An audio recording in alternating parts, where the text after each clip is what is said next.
नमस्कार, स्वागत है आपका एनबी न्यूज नेशनल में और मैं हूं आपके साथ रुचिका रावत और आप देख रहे हैं अपने उत्तराखंड। मुख्यमंत्री पुष्कर सिंह धामी ने दुर्गा अष्टमी और नवमी की प्रदेशवासियों को हार्दिक शुभकामनाएं दी। अपने संदेश में मुख्यमंत्री ने कहा कि यह पर्व शक्ति की उपासना का पर्व है जो मात्र शक्ति के रूप में इस जगत में व्याप्त है।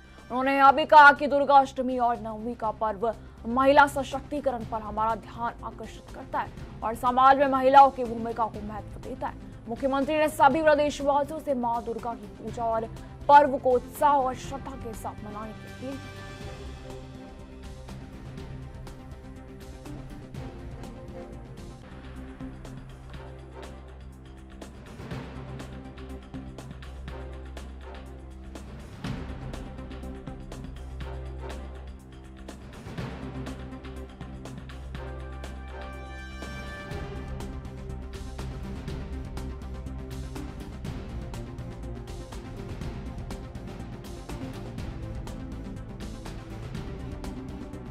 पेपर लीक प्रकरण को लेकर मुख्यमंत्री ने मीडिया से बातचीत में स्पष्ट कहा कि इस मामले में कोई आरोपी नहीं बचेगा। एसआईटी जांच कर रही और छात्रों द्वारा मांगी गई सभी जांच में सहयोग किया जाए। उन्होंने कहा कि छात्रों के भविष्य के साथ कोई खिलवाड़ नहीं होगा। जांच पूरी होने के बाद आरोपी सलाखों के पीछे होंगे। मुख्यमंत्री ने छात्रों के प्रदर्शन का भी राजनीतिकरण करने वालों को चेतावनी दी कि कोई भी युवाओं के बीच जाकर अपनी राजनीतिक रोटियां नहीं सेक सकता।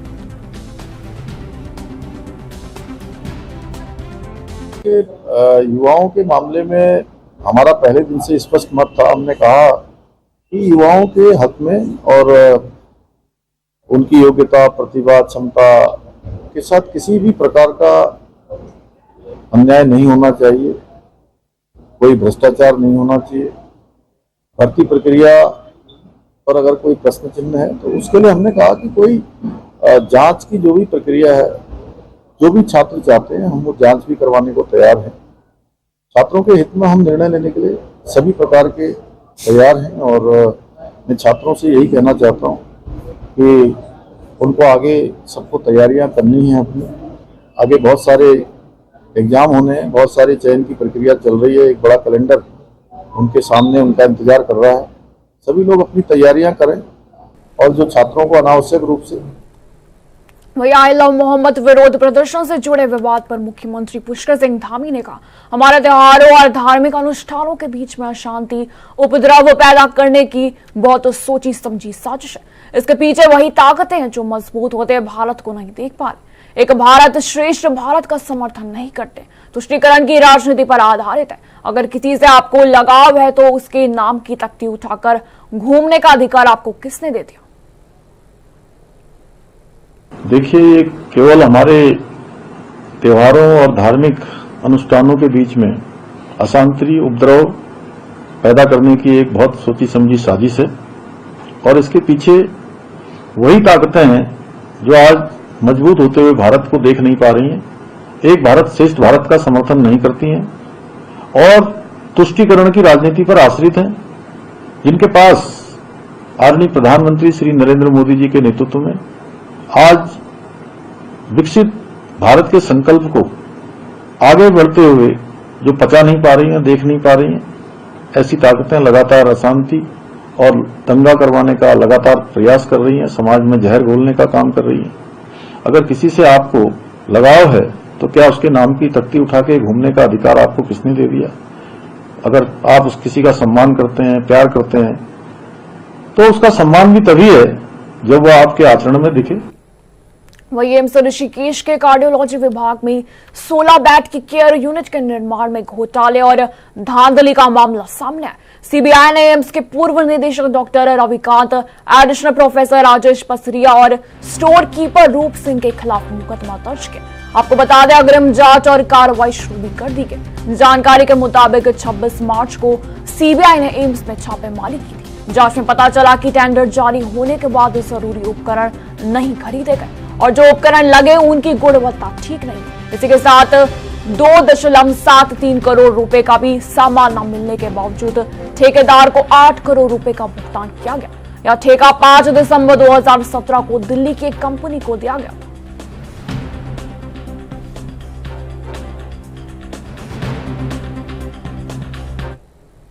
उत्तराखंड के राज्यपाल lieutenant general retired Gurmeet Singh Haridwar पहुंचे और आयुर्वेदिक विश्वविद्यालय द्वारा आयोजित एडवांसमेंट इन पंचकर्म कार्यशाला में प्रतिभाग किया। बड़ी संख्या में छात्रों और शोधकर्ताओं ने इसमें भाग लिया। राज्यपाल ने कहा कि आज का समय आयुर्वेद का है, जिसमें असाध्य रोगों का भी इलाज संभव है। उन्होंने युवाओं के जोश और पैशन को भी अर्थव्यवस्था के साथ जोड़ने की आवश्यकता पर जोर दिया। राज्यपाल ने कहा कि संघर्षों में भी पॉजिटिव क्रांति निकलती है और आने वाले समय में उत्तराखंड के युवा अर्थव्यवस्था और अन्य सकारात्मक क्षेत्रों में महत्वपूर्ण योगदान देंगे।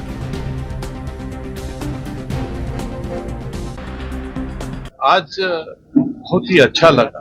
सौभाग्य की बात है कि आज उत्तराखंड में आयुर्वेद यूनिवर्सिटी ने रीसेंट डेवलपमेंट्स इन पंचकर्मा 2025 का 2 दिन का इंटरनेशनल प्रोग्राम किया है। और मुझे बहुत खुशी है कि इस सेमिनार के अंदर में हम करना क्या चाहते हैं, हमारे संकल्प क्या हैं और पूरी मानवता और पूरी दुनिया हमसे क्या एक्सपेक्ट करती है, इसके बारे में बात किया। आज हमने इकट्ठा संकल्प लिया कि जो हमारे आयुर्वेद है इसको किस प्रकार से हम आर्टिफिशियल इंटेलिजेंस टेक्नोलॉजी के साथ में मिलाएं, इसकी डॉक्यूमेंटेशन को किस प्रकार अच्छा करें और एविडेंस बेस्ड प्रूफ होने चाहिए, विच इज मोर इम्पोर्टेंट। मुझे ऐसा लगता है स्पेशली पूरे विश्व ने जब कोविड के दौरान एक चीज पक्की है कि पूरी दुनिया को एक बात समझ में आ गई है कि आयुर्वेद, योगा, दिव्यता, भव्यता और पर्वत इलाके क्यों इंपॉर्टेंट हैं। मुझे ऐसा लगता है कि हमारी एक जिम्मेवारी है पूरी मानवता के लिए, पूरे विश्व के लिए, कि ये जो आयुर्वेद का संदेश है ये हम पूरी दुनिया तक लेके जाएं। वक्त हो गया छोटे से ब्रेक का, फौरन लौटते हैं।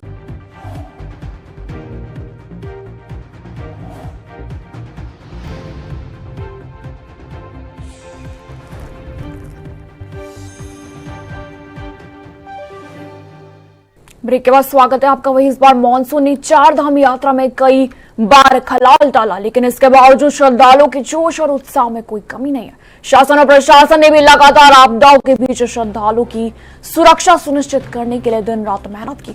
पर्यटन मंत्री सतपाल महाराज ने बताया कि यात्रा के दौरान इस बार आपदाओं का प्रकोप काफी रहा, लेकिन श्रद्धालुओं की संख्या में कोई कमी नहीं देखी गई। जहां सड़क टूट गई थी वहां पुनर्निर्माण कार्य शुरू हो चुके और कई जगह काम भी पूरा हो चुका है।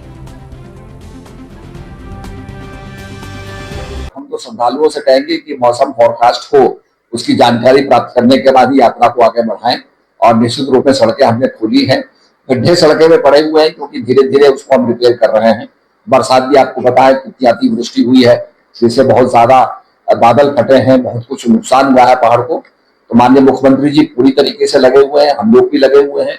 और मैं ये कहना चाहता हूँ कि नदी के बीच में जो मलबा आता है तो उसकी ड्रेजिंग करना और चैनलाइजेशन करना बहुत जरूरी है। तो ये साइंटिफिक है, अगर उसको हम नहीं करेंगे तो नदी अगल बगल बहेगी और बगल के अंदर अगर सड़क है तो सड़क को वॉश आउट कर जाएगी। जो हमारी मसूरी से कनेक्टिविटी कटी रही, थानों से कनेक्टिविटी कटी रही, सहस्त्रधारा से हमारी कनेक्टिविटी कटी रही, उसका वही परिणाम है। तो हमको यहाँ पर साइंटिफिक जो है माइनिंग करनी होगी, चैनलाइजेशन करना होगा, ड्रेजिंग करनी होगी, तभी हमारे गांव सुरक्षित रहेंगे और तभी हमारी सड़कें भी सुरक्षित। वही छात्र संघ चुनाव के नतीजों के बाद एनएसयूआई ने एबीवीपी पर गंभीर आरोप लगाए। एनएसयूआई का कहना है कि एबीवीपी ने 58 महाविद्यालयों में अध्यक्ष पद पर जीत हासिल करने का दावा किया, जो सही नहीं है। एनएसयूआई ने अपने सबूतों के साथ आंकड़े जारी करते हुए कहा कि उन्होंने प्रदेश के 34 महाविद्यालयों में अध्यक्ष पद पर जीत हासिल की और 18 महाविद्यालयों में निर्दलीय उम्मीदवारों ने जीत हासिल की। एनएसयूआई ने एबीवीपी से 58 महाविद्यालयों की सूची सार्वजनिक करने की मांग की ताकि यह साफ हो सके कि एबीवीपी का दावा सच है या झूठ।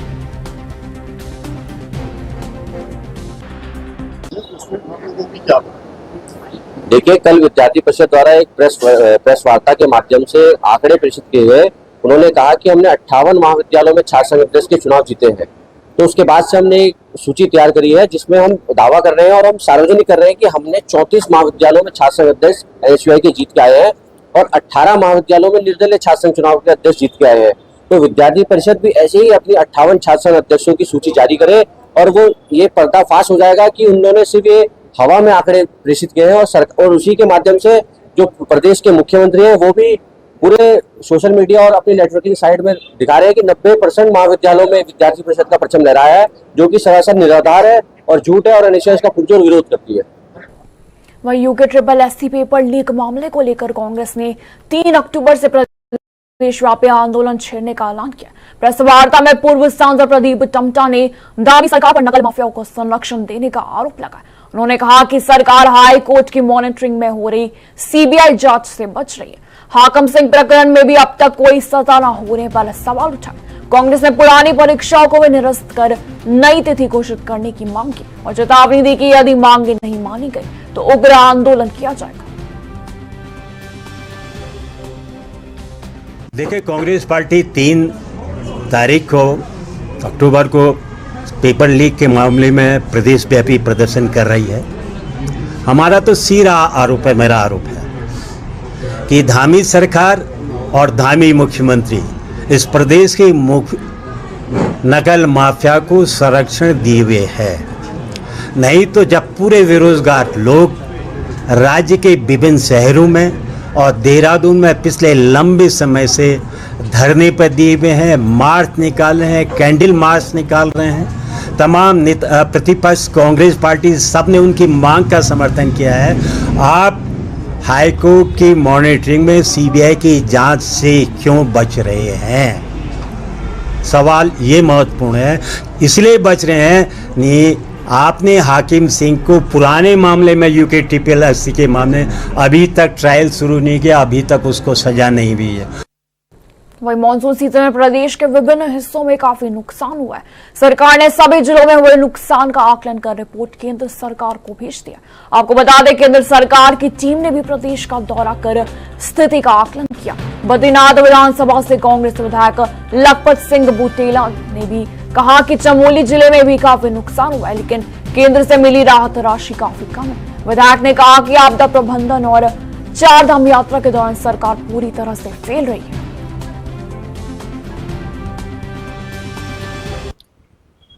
आपसे एक बात कह रहा हूं, क्योंकि आप देहरादून में राजधानी में ये आकलन स्टेट गवर्नमेंट का केवल चमोली जनपद के लिए 1176 करोड़ रुपए का है। सेंटर से जो मदद पूरे प्रदेश को मिलती है वो 1200 करोड़ की मिलती है, जिसमें 1176 करोड़ तो इन्होंने इसका आकलन किया और 1800 करोड़ के आसपास जोशीमठ के आकलन है। लगभग मैं आपको केवल चमोली जनपद पे 5000 करोड़ से ज्यादा का वहां पर नुकसान हुआ है। लेकिन सरकार किसी प्रकार से न खड़ी है, न सरकार को कोई चिंता है, न सरकार उसको लेके गंभीर है और न सरकार इसमें कोई काम करना चाहती है। जहां तक आपने 4 धाम की बात कही है, 4 धाम यात्रा चौपट रही है। इस समय कम से कम 45% यात्रा गिरी है और इसके लिए राज्य सरकार पूरी तरह से जिम्मेदार है, फेल है। मैं ये कह सकता हूँ सरकार किन्हीं मुद्दों को लेकर गंभीर नहीं है। वही मुख्यमंत्री पुष्कर सिंह धामी ने सोमवार को बड़ा फैसला लेते हुए उत्तराखंड अधीनस्थ चयन सेवा आयोग की स्नातक स्तरीय परीक्षा की सीबीआई जांच की संतुष्टि दी। इसी के साथ मुख्यमंत्री ने कहा कि प्रदेश में युवाओं का भविष्य सुरक्षित करने के लिए सरकार पूरी तरह प्रतिबद्ध है। साथ ही उन्होंने घोषणा की कि आंदोलन के दौरान जिन छात्रों पर मुकदमे दर्ज किए थे उन्हें सरकार वापस लेगी। मुख्यमंत्री की घोषणा के बाद बेरोजगार संघ ने अपनी धरना स्थगित करने का भी फैसला किया और सरकार का धन्यवाद किया। संगठन ने उम्मीद जताई कि UK triple SC paper leak की जांच गंभीरता से की जाएगी।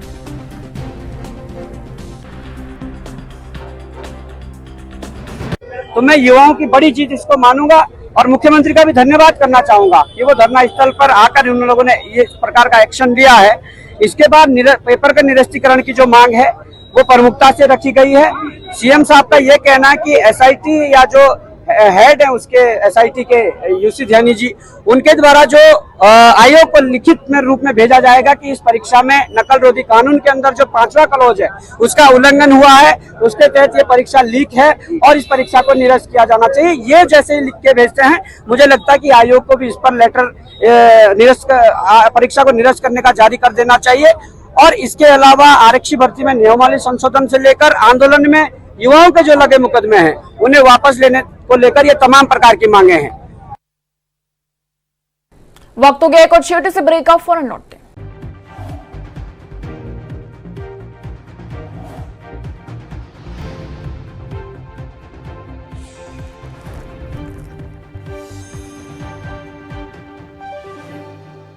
ब्रेक के बाद स्वागत है आपका। वही जिले के कार्यालय सभागार में डीएम मयूर दीक्षित की अध्यक्षता में जन सुनवाई आयोजित की गई। आपको बता दें, इसमें कई शिकायतें दर्ज की गई। जन सुनवाई में जमीन कब्जा मुक्त कराने, राशन कार्ड, सड़कें मरम्मत, पेंशन, बिजली, पानी और बरसात के बाद नालियों की सफाई जैसी समस्याओं पर भी डीएम ने तुरंत कार्रवाई के निर्देश दिए। मुख्य विकास अधिकारी आकांक्षा कुंडे ने बताया कि कुछ मामलों का निस्तारण मौके पर ही किया गया, जबकि बाकी शिकायतों को संबंधित विभागों को भेजा गया। उन्होंने साफ कहा कि जो अधिकारी जनता दरबार में अनुपस्थित पाए जाए, उनके खिलाफ कार्रवाई की जाए। इसके अलावा एक स्कूल से जुड़ी शिकायत में भी ड्रेस के नाम पर वसूली के आरोप लगे, जिसकी जांच शिक्षा विभाग को आदेशित की गई।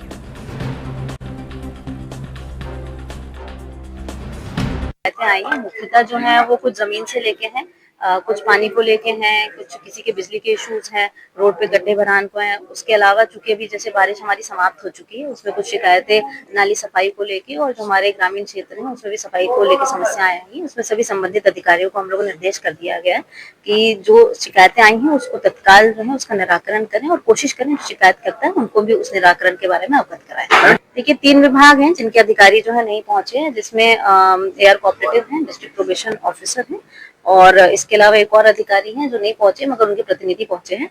तो जो भी अधिकारी नहीं पहुंचे हैं उनके विरुद्ध जो है कार्रवाई भी की जाएगी, स्पष्टीकरण भी जारी किया जाएगा। देखिए जो भी शिकायतें प्राप्त होती हैं कोशिश की जाती है ब्लॉक स्तर पे या तहसील स्तर पे जो भी हैं, अगर लैंड के इश्यूज हैं तो तहसील स्तर पे रिजॉल्व कर लिया जाए।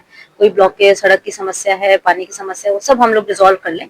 मगर फिर भी जो शिकायतें जिले लेवल पे आती हैं उसमें चूंकि जिले स्तरीय अधिकारी के संज्ञान में आ जाता है तो उसको भी तत्काल जो गंभीरता से लिया जाता है उसका निराकरण किया जाता है। देखिए स्कूल का मामला है, चूंकि अभी जांच गतिमान है तो इसमें कुछ कहा नहीं जा सकता, मगर पूरा मामला ये है कि जो स्कूल है उनके द्वारा सभी फैमिली से कैश में लिया जा रहा है और वो पैसे लिए जा रहे हैं और स्कूल ड्रेस जो है सिलवा के दी जा रही है जो अच्छी क्वालिटी की भी नहीं है। उसके अलावा भी चूंकि जब गर्मियों की छुट्टी चल रही थी उसमें भी ट्रांसपोर्ट के चार्जेस लिए गए हैं। तो जो भी है जिला शिक्षा अधिकारी को आदेशित कर दिया गया है, जो भी प्रकरण है उसमें अच्छी कार्रवाई की जाएगी और उसमें अगर स्कूल जो है दोषी पाया जाता है तो उनके विरुद्ध भी कार्रवाई। किस तरीके से काम? देखिए तहसील को भेज दिया है, इसमें अगर कोई भी समस्या होगी वो तहसील स्तर से और ईओ शिवालिक नगर द्वारा रिजॉल्व कर ली जाएगी और इसमें आदेशित कर दिया है 10 दिन के भीतर जो है ये। फिलहाल मेरे साथ इस बुलेटिन में इतना ही। दीजिए जाने की इजाजत। नमस्कार।